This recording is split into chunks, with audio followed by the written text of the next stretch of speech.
Բարև ձեզ բարեկամներ, Սիմոնյան Post YouTube-յան ալիքի եթերում այսօր զրուցելու եմ քաղաքական, հասարակական գործիչ Տաթև Վիրաբյանի Տաթև Արցախի հետ։ Ողջույն Տաթև։ Բարև ձեզ, ողջունում եմ բոլորին։ Ընտրությունների անցկացումով կարծես թե քաղաքական ճգնաժամը չի հաղթահարվել։ Երեք տեսակ, որ ընդդիմադիր ուժերը բողոքի ակցիա արեցին կենտրոնական դրական հանձնաժողովի մոտ, ընդհանուր առմամբ ձեր դիտարկումը ո՞րն է, կեղծվել են այս ընտրությունները, թե ամեն ինչ թափանցիկ է անցել, ինչ դիտարկումներ ունեք։ Նախ սկսենք ընտրությունների անցկացումից, կեղծիքի եւ ոչ կեղծիքի վերաբերյալ,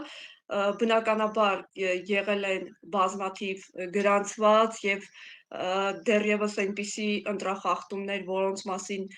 չգիտենք էլ, բազմաթիվ են եւ առհասարակ Հայաստանի Հանրապետությունում ես չեմ տեսել որևէ տարածաշրջանում համայնքապետի ընտրություններ, մեծ քաղաքների ընտրություններում, որոնց նաև մասնակցել եմ, իմ մասնակցությունն եմ ունեցել, որպես վստահված անձ ակտիվ մասնակցություն եմ ունեցել ու առանց ընտրախախտումների ես չեմ տեսել, որ որևէ ընտրություն պատշաճ կերպով իրականացվի։ Ինչ եւ սպասելի էր այս ընտրություններում։ Դրա համար պետք է ընդդիմությունը եւ մենք բոլորս պատրաստ լինեինք այլ համապատասխան քայլերի, պետք է մեր համար պետք է մտածեինք այն մասին, որ ընտրությունները հօգուտ ընդդիմության կարող են եւ չլինել, որովհետեւ Հայաստանի Հանրապետության վարչապետը Նիկոլ Փաշինյանն է, Հայաստանի Հանրապետության վարչապետը իր ողջ վարչական ռեսուրսով հանդերձ անց է կացրել քարոզարշավ, սկսենք ամենամեծ ընտրախախտումից, որը տեղի է ունեցել քարոզարշավի ժամանակ։ Ամբողջ պետական ապարատը, Կորյուն ջան, ամբողջ պետական ապարատը քարոզարշավով է զբաղվելուց է, այդ համաչափ է եղել։ Այդ սահմանադրության ո՞ր կետով է դա համաչափություն տվել մյուս ուժերին, թե ընդդիմադիր լինեն, ընդդիմադիր չլինեն, երբ որ ողջ պետական ապարատը գնում է քարոզարշավ անում, ընդեղից էլ ինչ։ Ինչքան նախարար կա քարոզարշավ են արել ընտրության, որ ասում են արձակուրդ են գնացել կամ արձակուրդում են եղել, Ժորժ ջան, բնականաբար սահմանադրության են կետը, որը որ գրված է, օրենքի են կետը, որ պաշտոնյաները չեն կարող քարոզարշավին լինեն, քարոզարշավ անեն, նկատի են ունեցել, եթե դա կարելի է արձակուրդով շրջանցել, իրենց հաշվին արձակուրդ կվերցնեն, կգնան քարոզարշավի, էլ այդ կետը ինչի վար է ստեղծվել։ Այ քեզ բան, մնացած ընտրությունների ընթացքում ինչքան ընտրակեղծիքներ են ելել դրա մասին համապատասխան ընդդիմադիր ուժերը,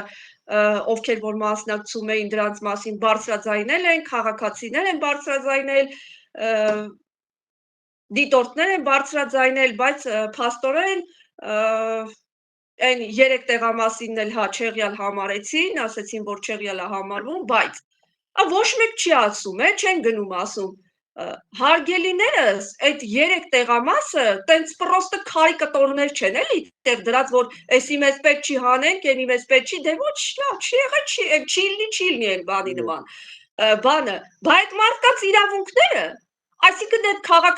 քաղաքացիները չեն, որ ովքեր, չգիտեմ ինչի պատճառով, թեկուզ դա լիներ ընդդիմության խախտումների պատճառով Չեղյալ համարվեր, այդ մարդկանց իրավունքը մնում է իրավունք, այդ մարդիկ նույնպես Հայաստանի Հանրապետության լիիրավ քաղաքացիներ են։ Խախտումները զգստորեն այս դրա մասին անպայման պիտի խոսամ, զինվորների ոչ ժամանակից հետո, երբ որ արդեն ընտրությունը պետք է դադարեցվի, ուզում է զինվոր լինի, փառք ու պատիվ բոլոր զինվորներին, ուզում է, չգիտեմ,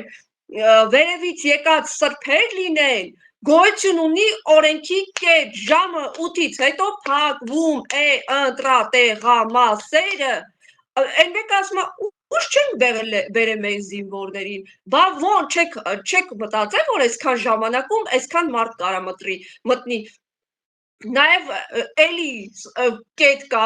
ընտրական օրենսգրքում, կուտակումներ չպետք է լինեն, որ դու 100 հոգի բերում ես այդտեղ կանգնացնում։ Չգիտես, որ 15 հոգուց ավել չի մտնելու։ Այդ ժամանակը չեք հաշվարկել, հա։ Որ ասում են ժամանակին են բերել։ Մեկ էլ շատ սենց թեզ են սարքել, որ ընդդիմությունը բան անում զինվորների այդ ընտրության գալու վրա կոզրները էլի սենց ինչ-որ բան են ասում հավաքում։ Տո այդ տխմարներ, զինվորներին 5000 հոգու դուք եք ձեր ուժնա ԿՊՆ-ի միջայլոց այդ թեզը մի քանի օրա պտտացնում են, որ աչքերներս մազոլ անում այդ թեզով։ Այդքան զինվորի դուք եք, ինչ ձեզ հիշում եք պատերազմում, 4 պատերազմ եք արել, 4-ում եք զինվորներ են մահացել։ Հիմա զինվորներին ասում ենք, ինչի ժամանակին չեք բերել, ասում են, վայ, հələ նայեք այս տահակ սրիկաներին, զինվորների ընտրությանն են մատնացույց անում, որ զինվորը խի պետք է ընտրության մասնակցել։ Ոչ, զինվորին պիտի ժամանակին բերեիք, եթե օրենք է, օրենքը բոլորի համար է։ Կամ տեսել եք, ընտրախցիկում 100 հոգով լավը խորով չեն բերում մտնում ընտրախցիկ ասում ընտրեք 100 հոգով, էլ դրանից են կողմ, էլ ինչ խախտումներ էինք մենք ուզում։ Բայց իշխանություններն ասում են, որ ընդդիմության ձայներն են ընտրախախտումներով, մասնավորապես ընտրակաշառքով, եւ ասում են, որ ընդդիմությունը լեգիտիմ չէ։ Դե բնականաբար, դա արդեն, եթե ճիշտն ասեմ, հարցի հասցեատերը ես էլ չեմ, ընդդիմությունը պետք է պատշաճ կերպով ընդդիմության այն ուժերը, ում ներկայացուցիչները հիմա անցնում են այդ քրեական գործերով, հիմա ինչ որ կաշառքի, չգիտեմ ինչի համար, քրեական վարույթներ կա նրանց, բանտերում են, ընդդիմությունը պետք է նախ այդ ուժերը, ում ներկայացուցիչները այս գործերով անցնում են ու այս կտանքներով անցնում են իշխանության կողմից, պետք է պատշաճ կերպով դրա դեմը առնեն, մեր նման մարդիկ պետք է կողքները կանգնենք։ Ընտրակաշառքները, ընտրակաշառքը եթե նրանք տվել են, 100 ձևի ընտրակաշառք արեցիք։ Վախեցնելով այլընտրանք չթողելով ասեցիք, եթե մեզ չընտրեք խաղաղություն ալնելու։ Էդի ալա թե ընտրակաշառքը։ Ես չնայած չեմ բանանում, որ ընտրակաշառք են տվել, չեմ հաստատում, չեմ ասում, չեմ դրանք բնականաբար, եթե դա Նիկոլի իշխանությունն է, բնականաբար շինծ ու գործեր են, բայց եւ այնպես եկեք մեդալի մյուս կողմը նայենք։ Այն էլ ընտրությունից մի ամիս առաջ թոշակներն է 10000 դրամով բարձրացրել։ Բա խի ոնց, այդ ոնց է եղել, ոնց է ինքնուրույն թոշակ բարձրացրել, ինչ ա արել։ Ձեզ համար Նիկոլ Փաշինյանի եւ Աննա Հակոբյանի հարաբերությունները ի վերջո պարզ է, թե դրանք ինչ հարաբերություններ են, որտեղ ի սկզբանե նրանք օրենքով ամուսիններ չէին, հետո հայտնեցին, որ ամուսնալուծվում են, թեև ամուսիններ չէին, հետո Նիկոլ Փաշինյանն ասաց, որ ամեն ինչ արել է, որ Աննա Հակոբյանին հետ բերի, այսօր էլ հայտնի դարձավ, որ որպես առաջին տիկին Աննա Հակոբյանը գործողում է Ամերիկայի Միացյալ Նահանգներ։ Ի վերջո սրանք ինչ հարաբերություններ են, օրինական չեն, Աննա Հակոբյանը ունի կարգավիճակ, չունի, հասկանալի է ձեզ համար։ Դե կարգավիճակի մասին խոսելը այստեղ արկածախնդրություն է, Կորյուն ջան, որովհետև այս Newsfeed թերթելով եւ ցավոք սրտի Հայաստանի Հանրապետության ոչ բարով վարչապետի եւ նրա տիկնոջ հարաբերությունները թերթելով ակամայից գալիս են մեր նորությունների շարքերում եւ գալիս են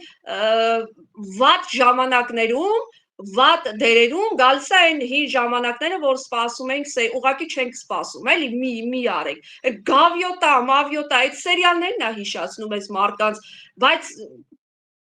եւ դա մի պետության սերիալի է նման ու չգիտեմ,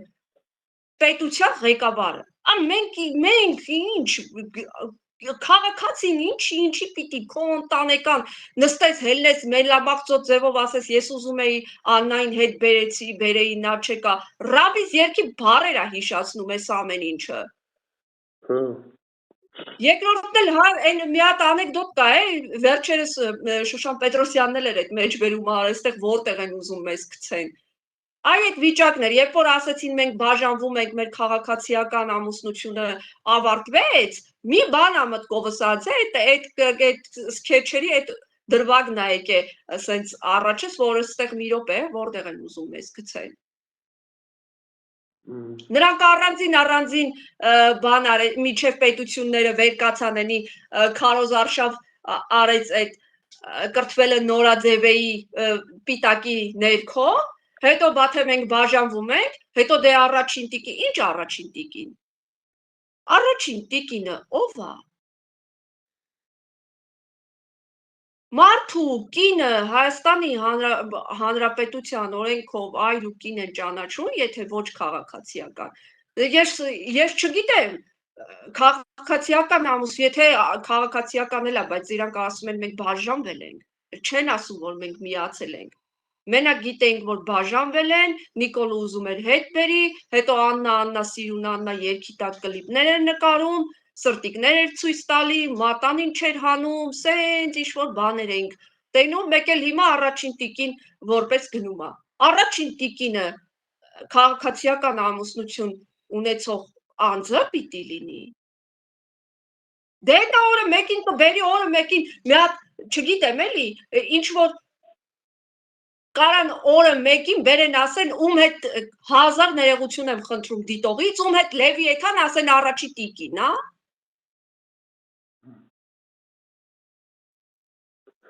Հիմա ընդդիմությունը ձեր կարծիքով ինչ պետք է անի այս իրավիճակում։ ԿՀ-ն վերաքվեարկություն կարծես թե չի նշանակել, չի ուզում, իշխանությունները պատրաստ չեն կրկին ընտրություններ նշանակել, ավելին ասում են ընդդիմությունն է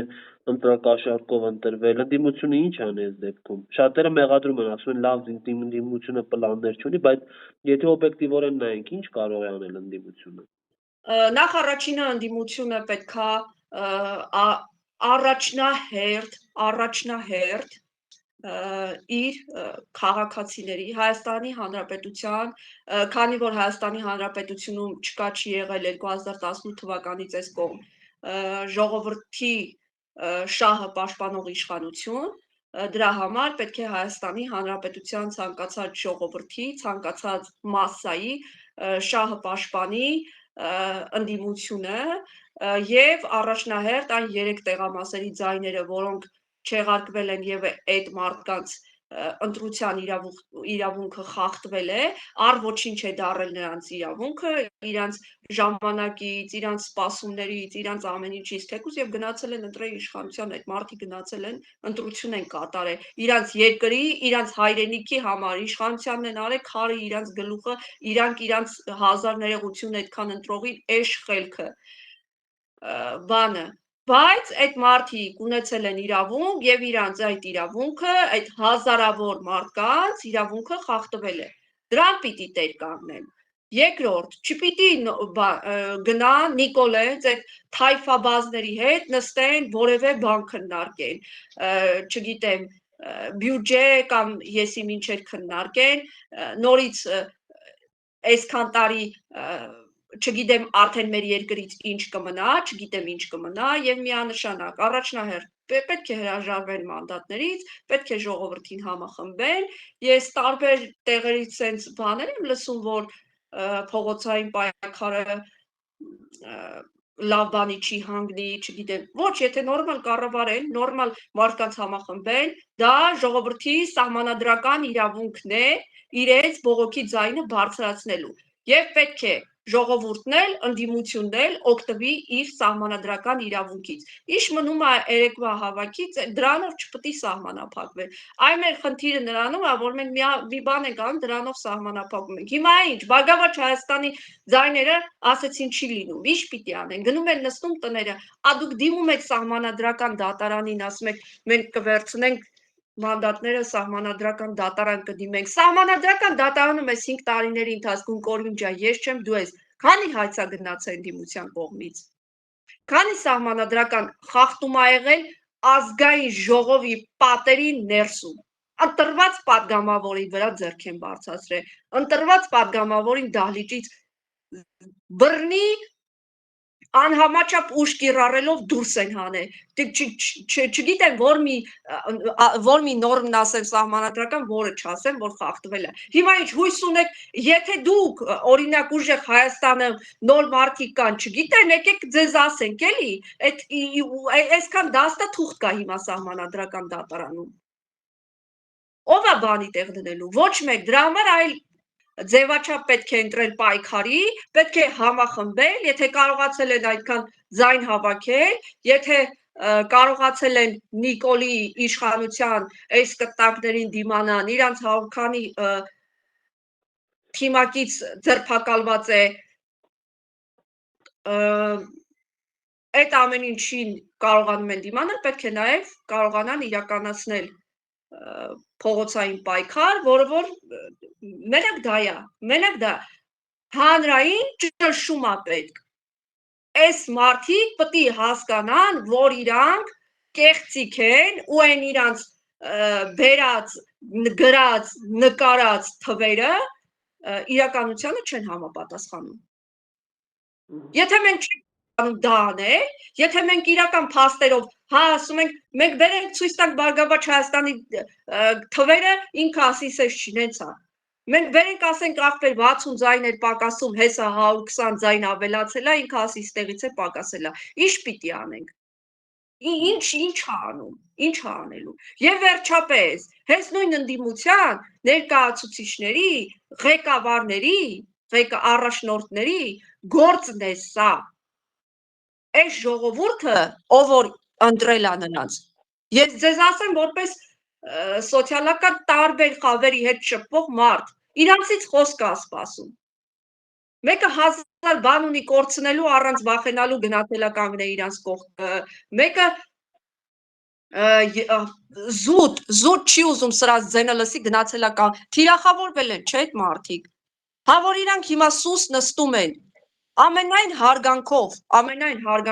որովհետև այս 8 տարիների ընթացքում նույն թմերում շատ մարդկանց հետ պայքարի ճանապարհ ենք անցել, օր ու գիշեր փողոցում ենք եղել, 1000 ու մի պատմությունով ենք անցել, 1000 ու մի կտանքով ենք անցել, բայց այսպես չի լինում։ Ժողովուրդը շատ մեծ մասը ընդդիմության ընտրողների չի ընտրել նրանց խոսնակ պատգամավորներին։ Ընտրել, նրանցից չի սպասում պատասխանատվություն, ինչ էլ խոսան հիմա, մեր ընկերներն են, էլի իրաց ցավը տանենք, սպասում են առաջնորդներից, ու սպասում են լուրջ քայլեր, որովհետև ակնհայտ, ինչքան էլ մենք ասենք, ժողովրդի իրավունքները խախտված են, ժողովրդի, այդ մարդիկ եթե ձեն չեն հանում, էլ ինչքան մենք խոսանք, եթե սուս նստած են, մեկը ուզում է երկրից գնա, մեկը դե ասում է դե այս տնը գալանքում եմ, ինչ անեմ, նստած եմ, այն մեկը ընդեղ, այդպես չի լինի, այդպես չի լինում, այդպես հաղթանակի հետևից չեն գնում, այդպես կորցնում են, ոնց որ կորցրեցինք, ոնց որ մեր հայրենիքի մի մասը կորցրեցինք, դրա համար հիմա Հաջիևները նստած մեր երկրում հաճույքներ են վայելում։